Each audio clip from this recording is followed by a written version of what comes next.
Welcome to the Polypolitics podcast. I'm your host, Christopher Turner, where opinions are challenged and facts matter.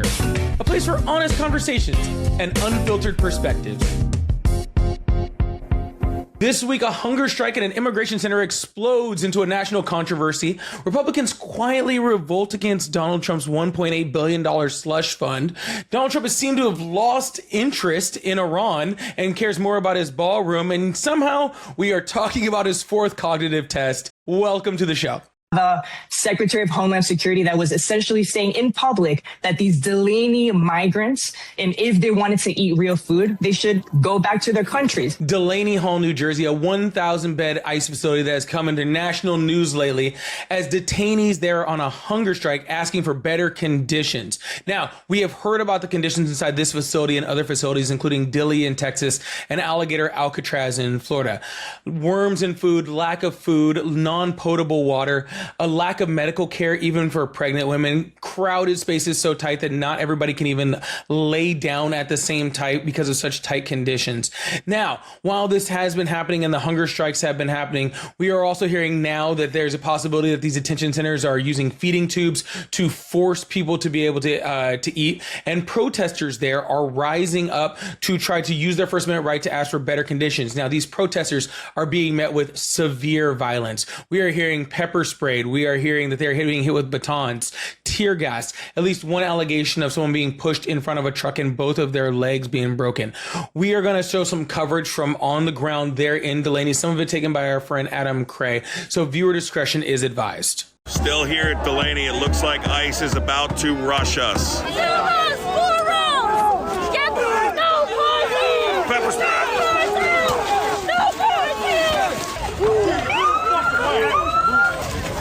We're on the sidewalk, you fuckhead! You fucking piece of shit! You just fucking pepper sprayed me, you stupid fuck! You good?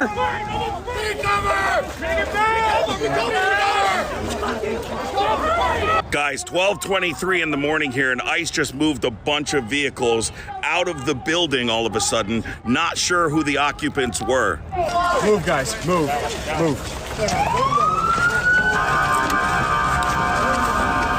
Looks like ICE might be moving people out of the facility, not sure. Come back. Yeah. Go back to your fucking boyfriend. Come back with your little baton, you fucking dork. Fuck you, cocksuckers. Fuck you all. You're a fucking dork. Fucking midget. You're a, bro, you're a dork. Look at this guy. You're a dork.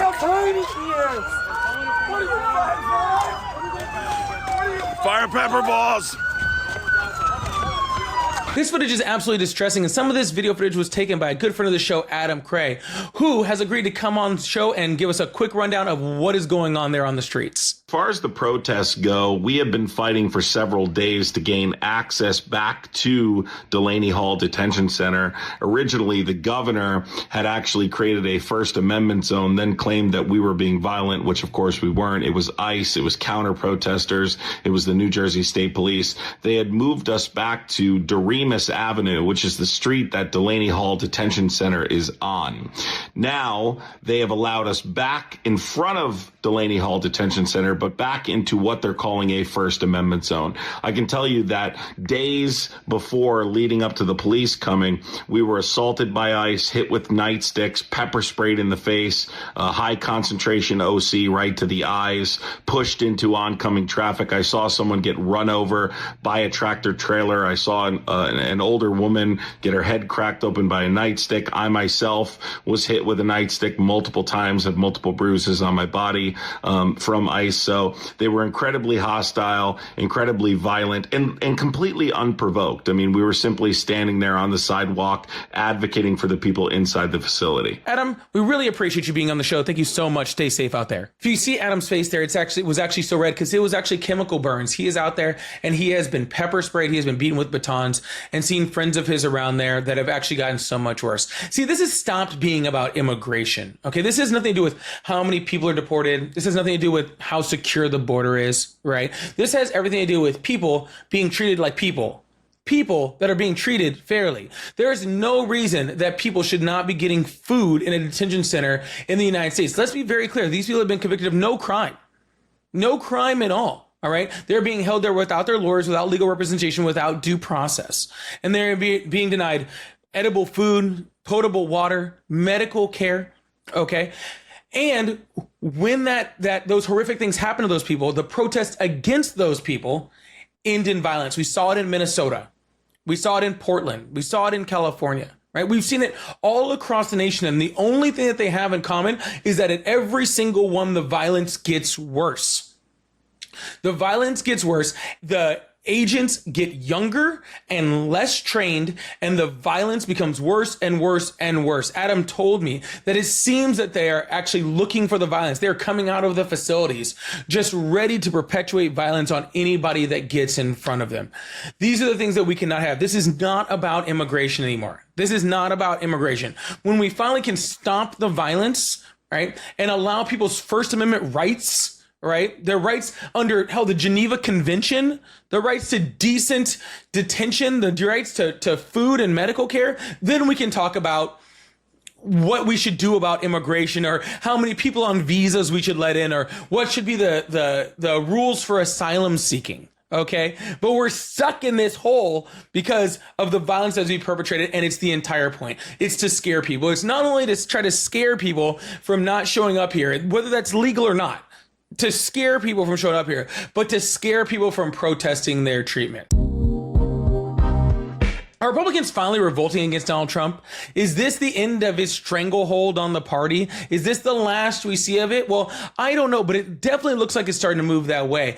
After Donald Trump built a $1.776 billion anti-weaponization fund to slush fund to give money to January 6 rioters who tried to attack representatives and Congress people and hang the vice president, a judge came out and tried to reopen an investigation and put a pause on this funding. Well, it looks like the Republicans quietly said, hey, we're not going to pass any of your immigration funding or any of the other funding because this fund is ridiculous. It's literally robbing American taxpayers. Mike Johnson was called to the chambers and came out speaking very differently. John Thune mentioned something to Donald Trump and then closed the Senate and just quietly all snuck out of town. Do you think that this is really the time? Are Republicans really realizing that at this point that the midterms are at the end of the year? All right, the midterms are at the end of the year. Donald Trump is spending all of the money to get them reelected, trying to primary people that voted with him 99% of the time instead of 100% of the time. Your Thomas Massey's, right? Your John Cornyn's. And now I think that these Republicans are seeing that and going, wow, these were friends of ours.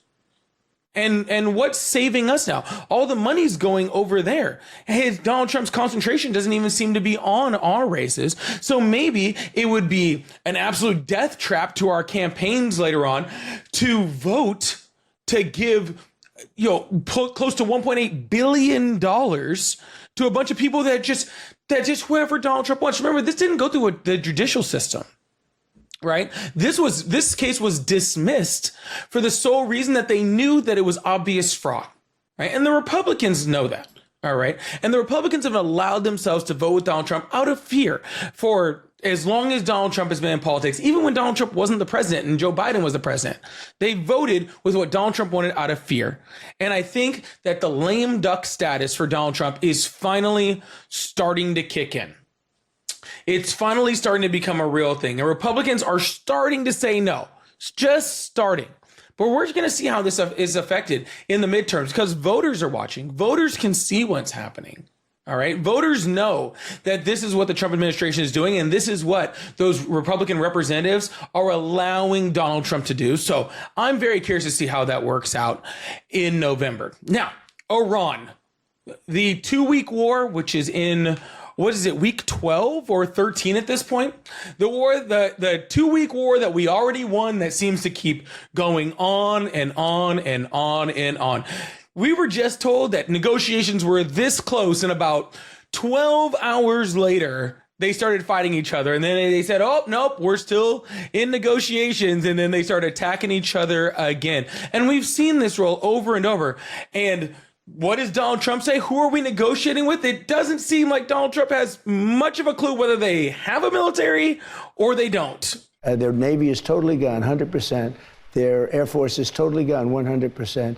Their military, we've sort of left it alone because we think that their military is somewhat moderate. They have other people that aren't moderate. We've taken them out. We've taken different forms of leadership out. We've actually left their military alone. People would be surprised to hear that. Because mistakes have been made in wars where you wipe out everybody and then you have a country that's, for 40 years can never rebuild. You look at what happened with Iraq. We did so. Iran is in a very bad position. They have no military. All they have is good talk, and they have a fake press. The fake news is probably their biggest asset. And I put something out on Truth the other day that I think was very profound. It said that we wipe out their military, we wipe out their Navy, their Air Force, their anti-aircraft, Now, we're going to ignore Donald Trump's little Kim Jong-un portrait that he has hanging up there, his weird painting of him with his fist up in front of Laura Trump. This little clip I showed you was a very, very small part of a very large interview where he barely talked about the Iran war. I had to find the spots in there where he talked about the Iran war. All right. He spent most of his time talking about his ballroom, talking about the arches, talking about how he's going to try to gentrify Washington, D.C. All right. There was a CBS interview where he also said that he's not super concentrated on this war, right? As if people aren't dying, as if it's not costing us $1 billion a day. Right. And again, you're not seeing any more J.D. Vance going over to negotiate with Iran. You're not seeing any more. Well, we've never seen Marco Rubio go over there and, negotiate with Iran. He is not concentrated on this at all in a midterm year. And I don't think that he thinks it's going to hurt him. But I just want to remind everybody, and of course, all of you guys know that we're losing $1 billion a day on this war. American troops are fighting and dying, hundreds more injured over this war. All right. This war that we never needed to be in. OK, that war that was driven by Netanyahu and it was showing no imminent threat to the United States. The director of national intelligence last year said they're not trying to build a nuclear weapon. Joe Kent, the director of the Anti-Terrorism Center under the Trump administration, said they were not trying to build a nuclear weapon. This had nothing to do with them. It was all coming from Israel. That's it. But yeah, we're still here. We're still fighting the war. We can't seem to end it. The Strait of Hormuz is still closed. All right. And we're being told consistently, oh, we've destroyed their military. They have nothing. If that's the case, then why can't we keep a little tiny body of water open? Why is it being so hard to keep a little tiny body of water open for transport? Why can't we escort ships? Why are we still attacking them? The last attack was because we were attacking military targets that were a threat.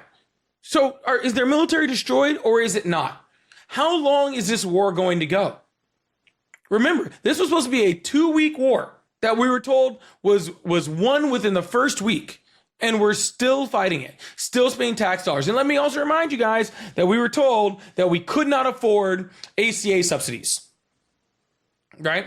While we could not afford ACA subsidies, while we spend $1 billion a day in Iran, and Donald Trump is trying to do a slush fund and had to get stopped by Republicans from almost a $2 billion slush fund to just give away to people.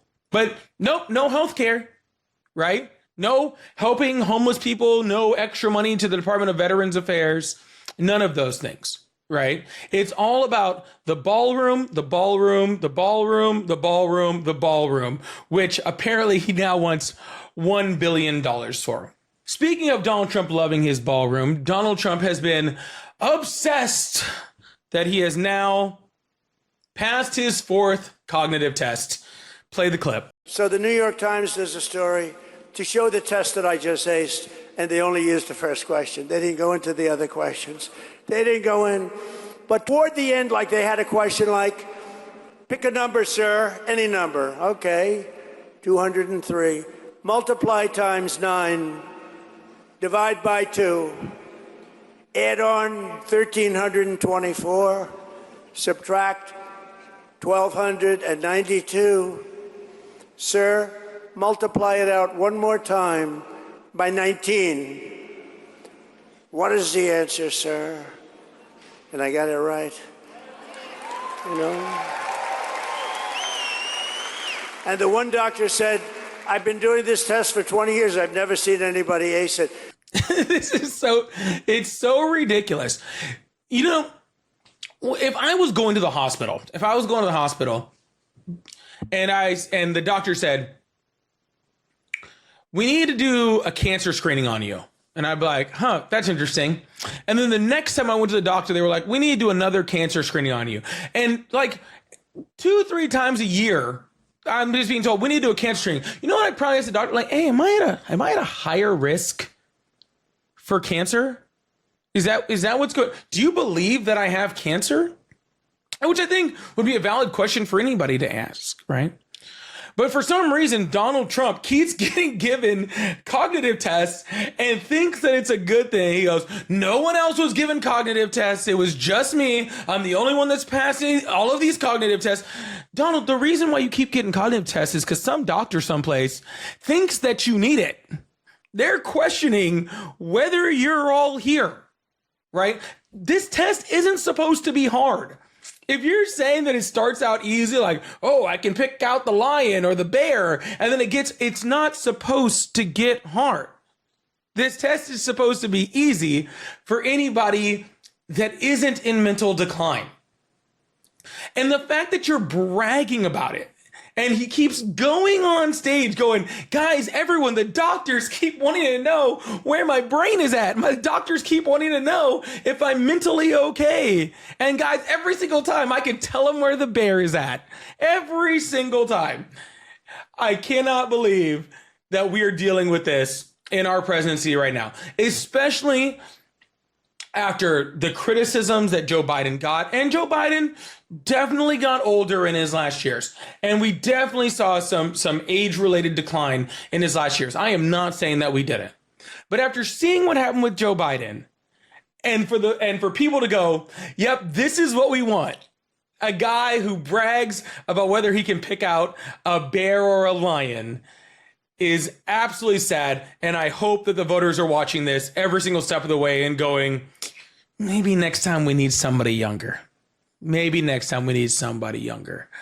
Guys, speaking of somebody younger, we have a great interview coming up with Antonio Reynoso, who is running for Congress in New York's 7th District. A great, much younger person running for politics in New York. Amazing interview. Stick around, and I appreciate it. I will see you guys next week. A Brooklyn-born progressive who's rose from community organizer to Brooklyn Borough President, he's now trying to take that same grassroots message to Congress in one of the most competitive Democratic primaries in the country, New York 7th. Brooklyn Borough President Reynoso, how are you doing today? I'm doing great, Chris. Thank you so much for having me. Really excited to get on. Awesome. And thank you so much for being here, and welcome to the Polypolitics podcast. You have been through many projects in Brooklyn. You're a Brooklyn native, a son of Dominican immigrants. How do you think that really truly relates to the position that you're running for now? Yeah, look, I think I have a story of an immigrant story that many Americans have, especially here in New York City, especially in New York 7. And my story talks about how government worked for me, how it actually helped me with food stamps and Section 8. And I want to be able to pay it forward. So I think going to Congress, I'm going to be able to speak on the issues through experience, right? I care about SNAP benefits because I've received SNAP benefits. I care about Section 8 because I was living in a Section 8 subsidized housing.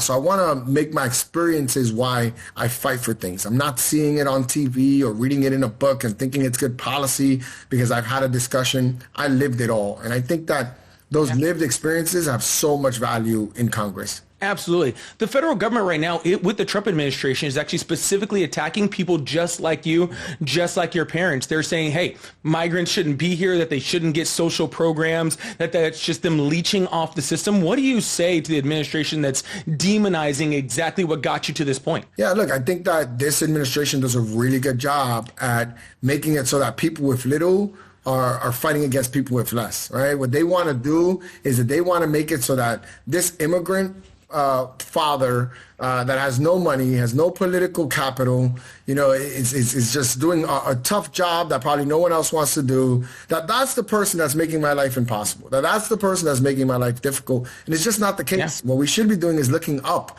But again, because of my experiences and the fight that we have to bring to the Republicans and Trump, having somebody that's had all these benefits, that has seen what investing in people looks like and how that return it comes in for the American people or for America, I think is going to be a perspective that I think is powerful. But also, they're going to have to tell me that I was a mistake. They're going to have to say that they invested in me wasn't worth it. And in one generation, my mother had a 5th grade education from the Dominican Republic, and now her son is running for Congress. I think that's a powerful story that we should be pushing in America, not pushing down. Yeah, absolutely. And I see that as the true American dream, not the American dream that some other people in the federal government are trying to push. That is the true American dream, somebody coming from nothing and rising all the way through and doing all the wonderful things in New York that you've been able to accomplish. And I wanted to get into a few of those things.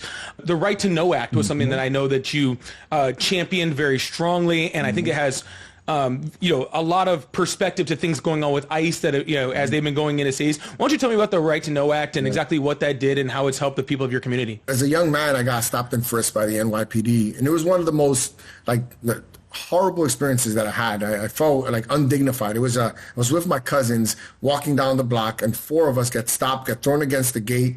They stop and frisk us, and then they leave. They don't even tell us what happened.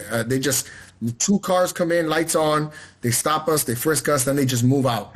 And we're a humorous bunch. We have a lot of energy. And we were walking to my uncle's house. From that moment to my uncle's house, none of us said a word to each other. It was just complete silence. We were truly stripped of our dignity, and it was a tough moment. So when I went to the city council, I wanted to be able to affect change on that experience. Right? Why were we searched? Was there probable cause or reasonable suspicion for us to be searched, which there wasn't.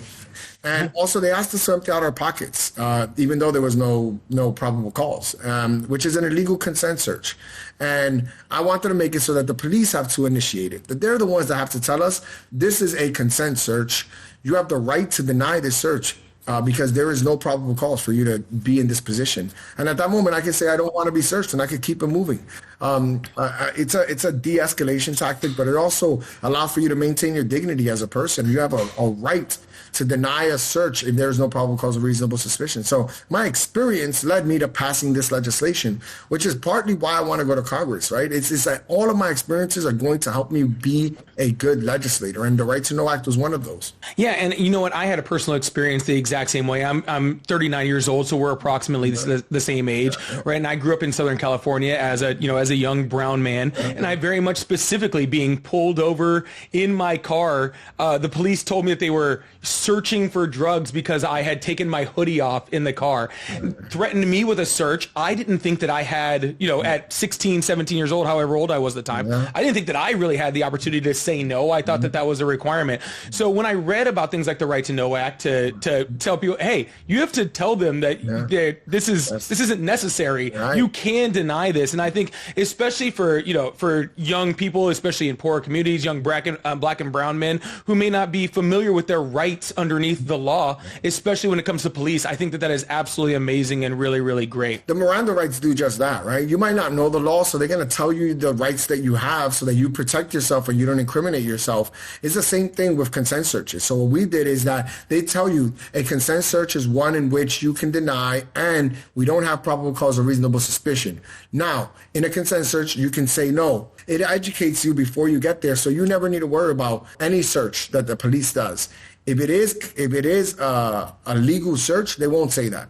So they won't tell you because there's probable cause of reasonable suspicion. But in every other case, you're protected. So yeah, it was something that I thought was important. And I think because we want to de-escalate and that contention with a police officer, who's ever going to tell a police officer, hey, I don't know, is this a consent search? Is it not? What's happening? You don't want that because the escalation opportunities there and the negative encounter that it can create is not something that you want to push or that you want to be a part of. I on my channel, I talk to people on the right all the time, and I could just hear what they would say to this policy, right? They would say, hey, police officers already have a hard enough job. You're making their job harder, right? You're making it more difficult. You're making it where they can't take the criminals off the street. What would you say to somebody who said that? After our law was passed, we had the 3 most safe years in New York City thereafter. Right. So the thing is that the consensus, there was thousands of frisks or illegal consent searches happening. After we did it, we practically eradicated it. I think there was 1 year where we only had 70 consent searches. So we went from thousands of searches, only 70. So they stopped doing it altogether. A lot of the work that we're doing was illegal. It was straight up illegal and it was wrong. So I would say this. The stats prove that not only stop and frisk that we got rid of, then the consent search and the ID bill, where now a police officer has to give you a business card so that you don't need to ask him for his badge number and his name. They're going to give you at the end of an encounter. So again, de-escalation opportunities here. Not only did they not break laws, did they keep us safe, but police officer interactions were positive too. The police officers don't need to hear somebody say, give me your badge number, and think that there's a confrontation that's going to happen. It's like, hey, here you are. We're safe. We're good to go. You're going to get your information. Then they're not doing searches that at the end of the day won't be permissible in court either if they're illegal, which is something else that protects them. So at the end of the day, what we wanted to do was improve police and community relations. It wasn't about going after the police. Absolutely. Absolutely. And speaking of Black and brown communities that we had talked about, I know that you had a $45 million in funding that was added to maternity wards and hospitals in your borough out there. I believe that money went specifically to help maternity wards, where I know that, mortality rates, especially amongst Black and brown mothers, is much higher than other communities in the United States. Tell me about that project. Tell me how that affected your community. Tell me about the positives and even some negatives, if you would, that came out of it. Yeah, well, look, Black women in Brooklyn die at 8 times the rate as their white counterparts during childbirth. It's one of the grossest inequity that exists in our city. And what I've known, or I've come to know, is that when it comes to Black women's health, that we work at the margins. We do very little to try to solve for the problem. And we see incremental change. So instead of 8 times, now it's 7.2 times, now it's 7.6 times. It's just like, why can't it just be 0? Why are there inequities? Let's solve for it. So I decided I was going to give all my money. So all the money that I had given to me by the city of New York, I gave it to 3 public hospitals, $15 million each, give or take, to have state-of-the-art maternity wards. And now we're going to be able to see that we're not doing paint jobs and a couple of new pieces of furniture. We're doing significant changes and making them the model for maternal care in this entire country. We hope to make it the safest place for all women to have babies in 8 years. So it was a huge task. And, with the Right to Know Act, with maternal health, people told me not to do it in both cases. The maternal health stuff is really about money. And they're like, oh, that money needs to go to libraries, schools, parks, cultural institutions. Like, you need to spread it out. With the Right to Know Act, they said, Antonio, you're going to be politically dead. They told me that I couldn't get it done. And it never stopped me. None of those things ever stopped me. I do things that are politically may not poll well, but the people who love the hard work, they love to see changes happen, and they like to see somebody that's willing to fight against the status quo and just fight against keeping things the same. I always try to do bold work. I don't want to just help out 1 or 2 women. I want to help out all the women in Brooklyn and make sure they're good. And the only way to do it is to really be invested. Yeah, absolutely. And those are incredibly bold moves. When you're saying you gave all of the money you were given by the city of New York on this singular project, right? Yes. I'm curious to see how that's going to relate, if you are to, win your seat in Congress, right? Because Congress has the purse of the United States. Yes. I think that we do need bold moves, right? But we also are $39 trillion in debt, right? So how do you think you balance that sending all that money in giant bold moves with also controlling our deficit to make sure that we don't, continue to make it worse and worse for future generations? Yeah, look, I think it's about political will and the choices we make. And I think that this country has no problem sending $200 billion to Iran, but won't give us $80 billion to fix every single NYCHA apartment in New York City. Or the money that we're spending on this war, the statistics say that we can give every 2- and 3-year-old universal child care with the same money. And it's a priority conversation. This is not about whether or not we can do it. It's $1 trillion budget for our military to go fight wars that don't make us safer, that if anything, make it so that people have more resentment for the United States of America. While we're struggling here with affordability crisis or across the board. So my thing is that the money is there. We can manage it well, we can spend it well, but it's all political will. What do you want to invest in? And in this country, Donald Trump decided that the way he wanted to invest was to give tax breaks to the rich. That's what he wanted to do, to find the system by which we can add to the debt, make lives harder for everyone else so that the few rich people can continue to benefit. So I want to go with the power of the purse in Congress and push back against that and say, no, the rich are not the people that need breaks. It's the middle class. We need to have a different conversation. So I want to be able to go there and do that. It's all priorities. I don't want people to think that there is no money or that the debt is too high, not when we can spend more than $1 trillion on our military for wars that we don't need to be fighting. Yeah, I believe the proposal for 2027 is $1.5 trillion in defense spending, and yeah, of course, the $200 billion that the Pentagon asked to help fight this war that is, I think, going in the most unpopular war in American history, less popular than Vietnam, less popular than World War II, less popular, than any of them. And I do think that is very staggering, especially when we compare that to the fact that we were just told a few months ago that there wasn't enough money for ACA subsidies, right? They're like, oh, we can't afford to give people SNAP benefits with the millions of people that were ripped off of SNAP benefits, the millions of people that are ripped off of Medicaid. But yet all of a sudden, when it comes to war, an unpopular war, then that's, suddenly okay. Let's get into the war a little bit, right? We are talking about this war. I believe we're in the 5th week of this war at the time of this recording. We keep being told that, simultaneously that we've won the war, and also we have to keep attacking. We're told that there's a ceasefire, but there's still, things blowing up. We were told that the, peace talks are going to talk later, and just Iran today came on and said, oh, peace talks off the table because, Israel's still bombing Lebanon. We're in this war. We can't go back in time. What do you think the correct move is moving forward? What should the United States do? Should we just pick up our stuff and leave? Should we stay there and leave a presence? What do you think? I do think we should pick up our stuff and leave. The first thing is just that the war was nonsensical and illegal because there is no imminent danger that Iran posed. And there is less imminent danger that Iran can pose now, supposedly over the last 5 weeks and all the attacks that we've done to them. So we've done them so much irreparable harm that it'll make it so that they are no longer a threat. Why are we there?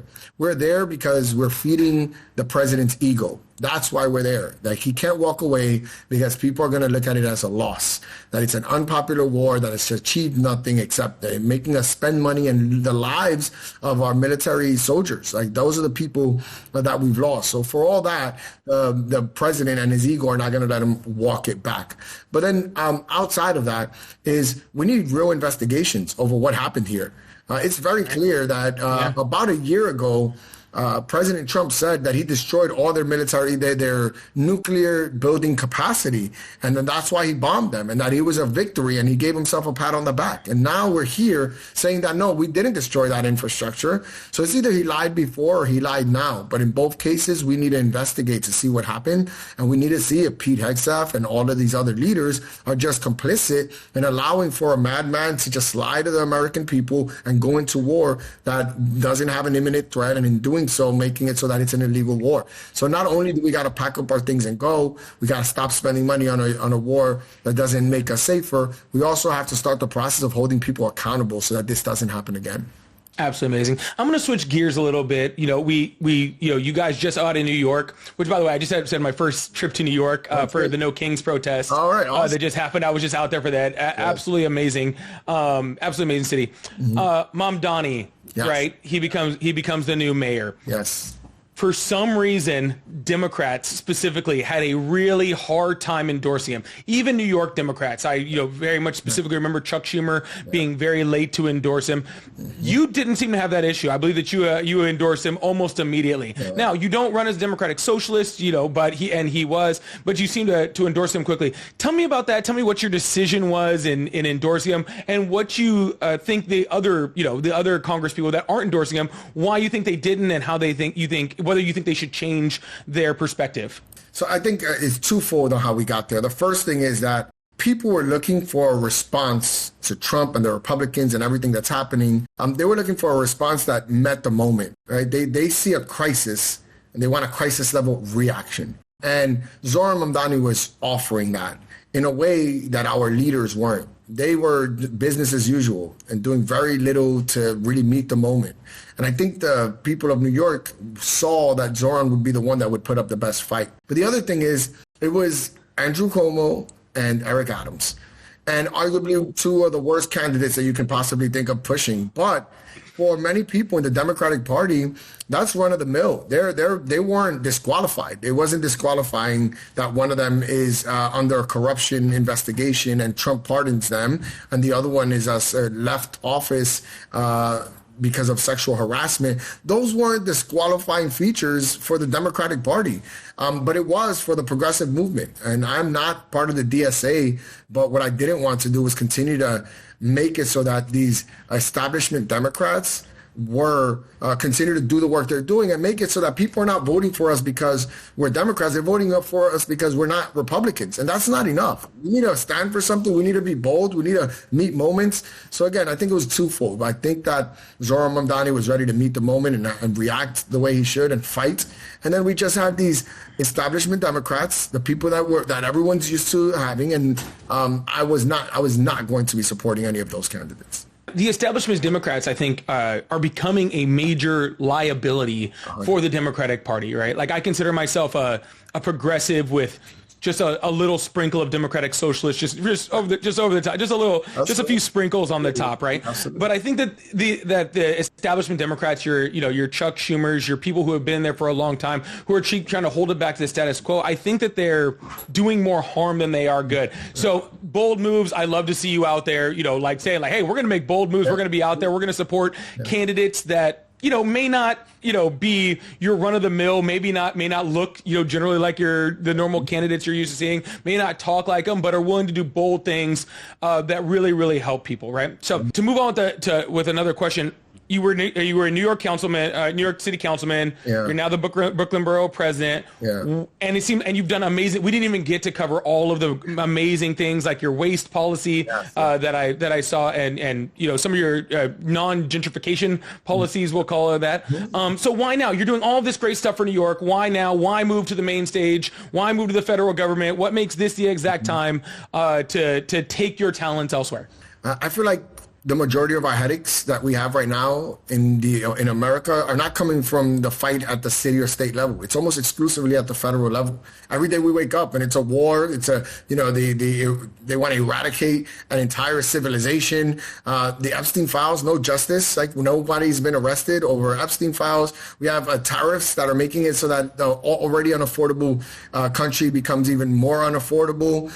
ICE is terrorizing our streets and going after people on the ground that are just like, that are 5-year-olds and students. I want to go to the place where I think that my experience and our outcome-driven work can be most effective. I can go to Congress. I can work with a diverse group of people and get things done. The Right to Know Act was not a popular or easy thing to get done. I needed to do a lot of work and expend a ton of political capital to get it done, but I got it done. I'm the only person in this race that's running right now that has a track record the way I do. And I think the American people want a fighter that can get things done. And I check those boxes, and I want to fight. I'll be in the marches. I'll be protesting, but I'm going to get legislation passed that is going to make your lives easier. That's going to improve folks' lives. So that's the reason why I'm going to be moving from city and municipal politics to Congress. Well, the numbers right now are showing that the Democrats look like they're going to take the House. I mean, obviously, we don't know until there's an election, but it looks like the Democrats are going to take the House. It's actually showing that they might take the Senate too, right? There's a possibility. I know it was always a stretch, but it's possible. So you become hypothetical. You become the new representative for New York 7th. Democrats take the House and the Senate. What's the first thing you're pushing for? What's the number one thing? I think it's a housing initiative. I think that the number one crisis we have on affordability is the cost of housing. So the first thing I would do is push for an initiative for housing. But even before then, I think I want to talk about getting the Democratic Party back to a place that is for the working people. And I think that I would love to have a conversation with, I won't love to, I will have a conversation with the Speaker of the House about making it so that seniority isn't the only way that you get a chairmanship for these committees that are deeply important. That we should be highlighting the future of the party to show the diversity of the party, and not only have 80-year-olds at this point running chairmanships, but show somebody that's young. I think about AOC. AOC is arguably one of the most, if not the most popular Democratic congressperson in the entire country, and she has no chairmanship. Why not put her front and center? Show her talent. Be proud of the energy and the fight that these younger, newer Congress people have. So I would fight to remove seniority as the sole decider of whether or not you have a chairmanship, and that'll make it so that the Democratic Party becomes more popular when they start seeing us, these younger progressive fighters, actually getting things done. Yeah, and the one thing I will say about AOC, above anything, is she is a great communicator, and that is the one thing that the Democratic Party is lacking right now. Young, active communicators like AOC, like yourself, and so yes, I think those are amazing policy initiatives. All right. Last thing, sir, what do you want to tell people out there? If you have some people in your constituency that are considering whether or not to vote for you, what do you got to do for them? What do you want them to know? I want them to know that, I was raised by this district. They literally built me from the ground up, from daycare to middle school and elementary school to the jobs I've had, representing them not only as a council member, but as a borough president. And I just want to say that, I'm deeply grateful to this community for everything it's done for me, and I'm ready to do for it. I want to pay it forward. I want to show people that this fight is worth having. But the most important thing is that we need fighters. We need people to push back. But we also need people that can get things done. The way we win not only Congress or the Senate, but the hearts of the American people is to show them we can actually do the work. And I want to get to work. So thank you so much, Chris. It's been a great interview, and I hope I can come back. Thank you so much, Antonio, for being here, and we would love to have you back anytime. And the best of luck on your campaign. Thank you so much. Have a good one, okay? Thank you so much. You take care. Thank you for listening to the Polypolitics podcast on YouTube and wherever you get your podcasts.